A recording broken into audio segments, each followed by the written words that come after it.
Thank you all for your patience. I think we'll get started now. I'm sorry for the delay, but welcome to Resisting Empire, featuring Iraq Veterans Against the War and Dahr Jamail. Today, I'd like to begin by thanking our sponsors and our endorsers. Our sponsors are the Kennesaw Peace and Justice Coalition here on campus, as well as Iraq Veterans Against the War, and Haymarket Books, the sponsor of the tour that Dahr is on. Also our endorsers, Georgia for Peace and Justice, the International Socialist Organization, and Veterans for Peace. Thank you all for your support of this event. I'd like to begin by talking a little bit about the format, and then we'll head right into the meat of the panel. So Dahr Jamail is going to speak for about 20 minutes, and then each of the Iraq Veterans Against the War will be speaking for 6 or 7 or something like that, and then we'll open it up for a discussion and questions and comments after that. And with that, I'd like to begin by introducing Dahr Jamail. I imagine most of you know him. His reputation precedes him. But he's an independent journalist who is the author of Beyond the Green Zone, Dispatches from an Unembedded Journalist in Occupied Iraq. And he's won a variety of different prizes for journalism. In 2008, the Martha Gellhorn Prize for Journalism. And he will be here to speak with us about the current situation in Iraq and the state of the war. So give it up to Dahr Jamail.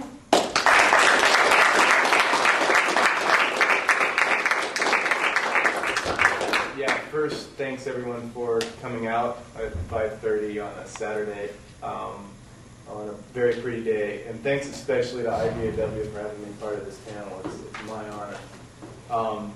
I'm really excited to be here. Going around on this tour, I'm getting to see things like being in Portland a week ago today for the Winter Soldier there. Chapter started right then, 7 guys, bang. The next day, going up to Seattle, doing a fundraiser for the GI Coffee House they're about to open at Fort Lewis. They've raised $25,000 and counting. Could open any week. So really, really great stuff I'm seeing. Coming down from Boston today, where I was up there last night, and they've got an I.V.A.W. house in Boston now, as of last month. So a lot of really, really great stuff happening due primarily to Iraq Veterans Against the War. I'm going to basically just do a quick download on the current status in Iraq to basically talk about what is the reality on the ground to counter this propaganda accepted across the mainstream political spectrum anyway, that the surge has been a success. So I want to talk about what does a successful surge look like in Iraq. And to do that, I have to back up to talk about death squads in Central America. Because if we go back to from 1981 to 1985, John Negroponte was Ronald Reagan's ambassador to Honduras. It is well documented in Senate Intelligence Committee hearings today. You can go home and read all this stuff online. He played the primary role in establishing death squads in that country, right-wing, U.S.-backed paramilitary death squads. And he did it with the help of a man named Colonel James Steele in the U.S. military. Both these guys were mired deep in Iran-Contra. This is how they funded it. There were drugs involved. There were arms sales involved. And Colonel James Steele armed, trained, facilitated, and oftentimes ordered these right-wing death squads in Central America. And I bring this up related to Iraq because halfway through the November 2004 siege of Fallujah, military commanders on the ground stated, okay, we've effectively spread the resistance all around the country. This is not good.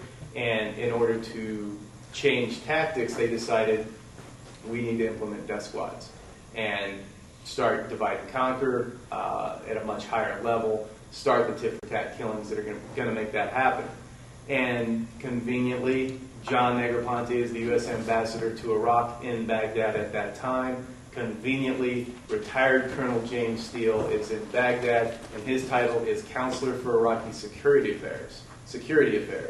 And these two guys set up death squads, pulling people from the 2 largest Shia militias, the Ba'ath organization and the Mahdi army of Muqtada al-Sadr, and the Kurdish Peshmerga militia, and running them through the Ministry of Interior, funding them with U.S. taxpayer dollars. A lot of similarities between what they did in Central America, which is why they were brought to Iraq, and the tit-for-tat killing started. And I was in Baghdad, and we were watching this happen, and then go into January, and this is when then Secretary of Defense Don Rumsfeld made the comment. Newsweek magazine quoted him talking about using the Salvador option in Iraq. It was already in place. And I want to give you a snapshot, and this is the stuff that Bob Woodward, who used to actually be a journalist and now is basically likes to, drink champagne with people in power, and then not talk about important stuff in the media. He was on TV recently saying, yeah, horrible things have happened in Baghdad, the U.S. has done, which has actually led to this so-called decrease in violence today, but I can't talk about them. Well, I have talked about them. I reported on this stuff over 2 years ago, and it's in my book.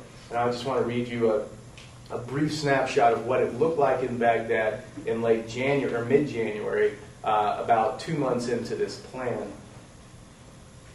My main interpreter, Harb, and I had gotten a call from a friend of ours who worked at one of the big hospitals. By mid-January, the 2 morgues in the hospitals of Baghdad, along with the main morgue in the capital, were filled to capacity on a near daily basis. Our contact at Yarmouk Hospital, Dr. Aisha, chose to defy the Iraqi government order that banned journalists from visiting hospitals unless accompanied by a press officer, and requested that I look into the hospital situation in the city. When Harb and I arrived at her hospital, one of the larger ones in Baghdad, Dr. Aisha, along with the person in charge of their morgue, took us behind the hospital to the 3 freezers, reeking of decaying bodies, despite the cold temperature inside the rooms. The smell rushed out at us as the doors were open. Some of the bodies were from Fallujah, obviously picked off the streets. Parts of them had been eaten by dogs. Most had odd discolorations on their skin and other abnormalities.